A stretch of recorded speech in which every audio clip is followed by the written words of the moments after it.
ሰላም እንዴት ናችሁ? ዛሬ ያጋጠመኝ ይሄ ስፓርክ ስልክ እንደምታዩት ይሰራል። ስክሪን ልገጥምለት ነው። እዚህ ከገጠምኩለት በኋላ አሳያችኋለሁ። ስፓርክ ነው የሚለው ስክሪኑ ይሰራል። ሞክረና ያመጣ ነው 2-3 ነው ሞክረው ስክሪኑ ገበያ ላይም ትንሽ የተሻለ የሚባል ስክሪን ትንሽ ከዛ ካጸዳዳም በኋላ እንገጥማለን። ግን ምን አለ መሰለ ኤሌክትሮኒክስ ላይ አንዴ ይሰራል አንዴ ደግሞ ይበላሻል። ይሄ ኤሌክትሮኒክስ ህግ ነው። ሲሰራ የነበረ ጸጥ ሊል ይችላል።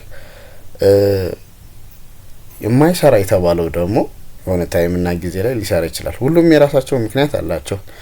ግን አሁን ስልክ ላይ ወይም ኮምፒውተር ላይ በምንሰራበት ወቅት በፍጹም ባትሪ ሳንነቅል ስክሪን መንቀል የለብንም።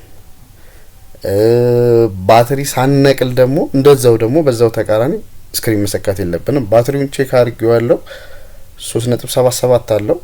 የስልካው መብራት አለበት። ስለዚህ ባትሪውን ሰክተን ቼክ እናርገው። ባትሪውን ሰክተን ቼክ ስናረገው ምንድነው የሚያሳየው? ዲስፕሌይ ጭራሽ የለም ማለት ነው። የምን ችግር ነው? ምናልባት ዲስፕሌይ አይሲ ወይ ደግሞ ኮይል አካባቢ እዛ አካባቢ ያለው ኮይል ኦፕን ሆኗል ወይ ደግሞ ሾርት ሆኗል ማለት ነው። ግን እንደምታዩት ሳበራው እንደዚህ ነው የሚሆነው ማለት ነው። ምን አድርገን ነው? ምን የሚያደርገው ነገር የለም። እና ኤሌክትሮኒክስ ላይ ወይም ሌላ ጥገና ላይ ዘርፍ ላይ ካለ እንደዚሁ ምንም ሳናረገው የሆነ እቃ በራሱ ምክንያት እንደዚህ ሊሆን ይችላል ማለት ነው እጃችን ላይ። ለ3-4 ስክሪን ቀየረ ሞክር ያለው ስክሪኑ ችግር መስሎኝ ስክሪኑ ችግር አይደለም። ከዚህ በፊትም እንደዚህ ያጋጥሞኛል። በተለይ ኤአይኤስ ዲስፕሌይ ችግር አለበት። ኤቴኒስ ከቴክኖ ግን ብዙ አጋጠመኝም ነበር። የቴክኖ ስፓርኮች እንደዚህ ናቸው ማለት ነው።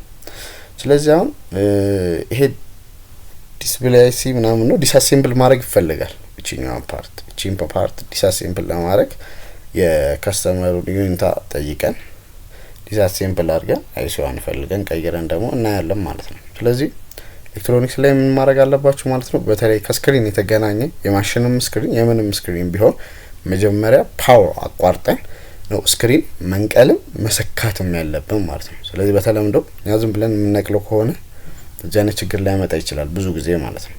ስለዚህ ሁሉ ጊዜ በተለይ ኮምፒውተር ላይ ጸጥ ነው የሚለው ምንም ጥያቄ የለውም። ስክሪን ባትሪ ሳንነቅል ስክሪን ከሰካን ጸጥ ነው የሚለው። ስለዚህ መጠንቀቅ አልፎ ያስፈልጋል ማለት ነው ችኩላ ለመሆን። ይሄን ሼር ላርጋችሁ ብዬ ነው። አመሰግናለሁ። በሚቀጥለው ዲስአሴምብል አድርገን አይሲን ቀይረን እናያለን።